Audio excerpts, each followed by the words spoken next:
heard this story about the migrant king, aka the migrant influencer, aka Lionel Moreno? In his most recent controversial TikTok video, Moreno is telling his followers to avoid living on the streets in the United States. They can, quote, invade empty homes and live there, saying under U.S. law, if a house is uninhabited, it can be seized, referring to squatting rights in our country. That video garnered almost 4 million views. Well, that guy has now been officially deported back to Venezuela.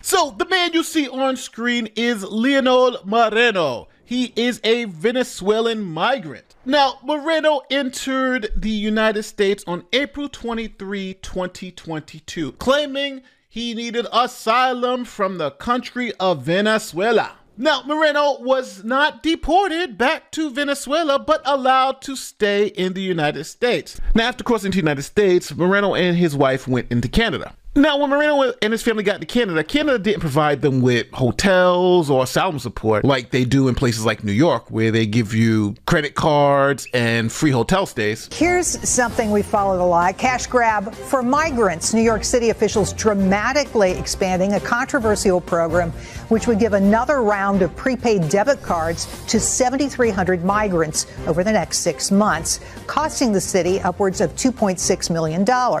Now, the program previously gave these cards to 3,000 migrants. Yeah, so Moreno's like, Canada is not looking out for us like they are in the U.S. Hell, they've just given out money down there. So he brought his family to the United States from Canada. Imagine that. Canada wasn't good enough for Moreno. He wanted to get back to the US of A. So Moreno and his wife came back. In their interview with Immigration and Customs Enforcement Service, they said that they had crossed over into 12 different countries before reaching the United States. Now, after being released into the United States, Moreno was enrolled in ICE's Alternative to Detention program. Now, this requires him to report to the Enforcement and Removal Operations Office within 60 days of arriving, and then he would have to get a hearing about his asylum claim. Now, Moreno, however, disappeared and never showed up to any of the hearings or any of the appointments. So he was deemed an illegal immigrant. Now, Moreno gained a huge following on TikTok and Instagram and encouraged migrants to start doing some crazy things,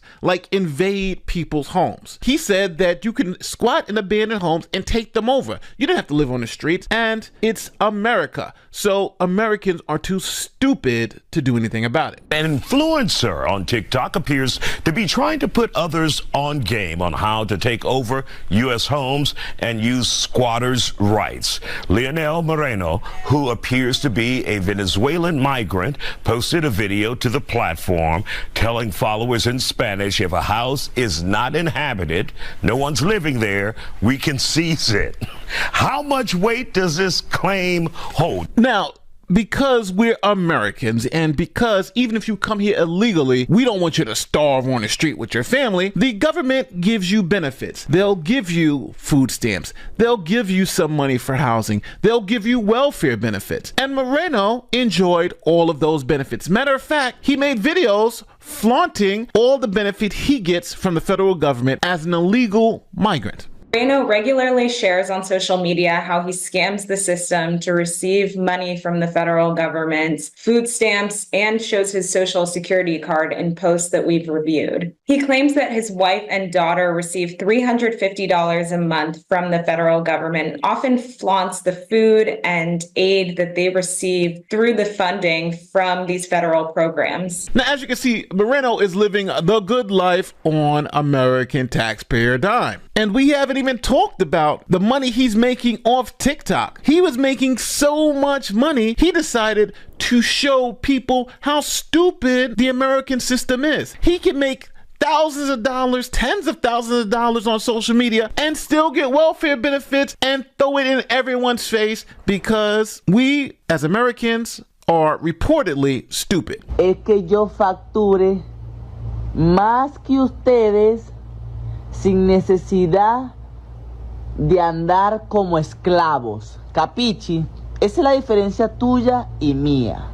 que yo siempre voy a hacer dinero sin mucho trabajo. Then even after that, Moreno started flexing his Second Amendment rights because he was in the U.S. Now, here is where things fell apart. See, Moreno isn't a citizen, and unfortunately for him, he doesn't have Second Amendment rights. See, remember how earlier I told you how when Moreno came into the country, they gave him 60 days to check in and he didn't check in, so now essentially he was illegally here and on the run? Now, for those of you who love the Second Amendment, you know that there are two groups of people who cannot own firearms or even possess firearms in the United States.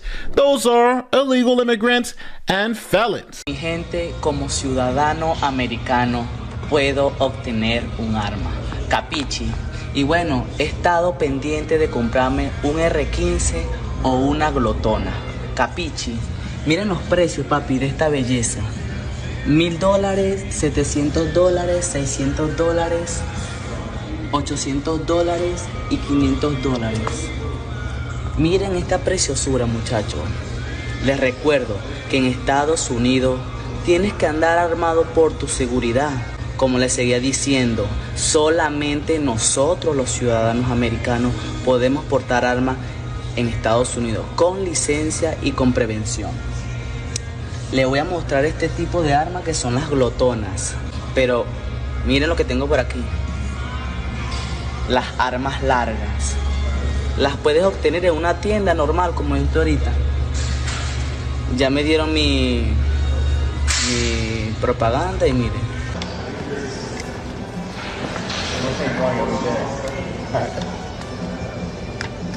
And on top of that, Moreno was on parole because he never checked in with ICE. So they were after him. Now, the United States has what's known as the Gun Control Act, which prohibits people on parole, like Moreno, from possessing, shipping, transporting, or even receiving firearms or ammunition. So all these pictures of Moreno possessing firearms and ammunition didn't go down real well with the feds. So it seems like an open and shut case for the feds. We got someone who's here illegally, continuously breaking laws. Let's just put a warrant out for his arrest and deport him. So that's what the feds did, and Moreno didn't like that too much. Matter of fact, he went on Instagram and started begging for mercy. Estoy en peligro de muerte en United States. Necesito protección en Estados Unidos. Me están persiguiendo. Me han bloqueado mi cuenta y mi cuenta aparece de secciones abiertas en Nueva York. Y yo no estoy en Nueva York. Mi gente, necesito que estén pendientes de lo que está pasando. Porque mi familia corre peligro. Corre mucho peligro, muchachos. Me borraron la cuenta de TikTok y la otra también. He recibido muchas amenazas de gente poderosa, muchachos. Muchachos, ayuda, por favor. Mi familia está en peligro. Muchachos, por favor, ayúdenme. Es increíble, muchachos, pero sí. Hay gente detrás buscándome y quiere hacerme daño y a mi familia.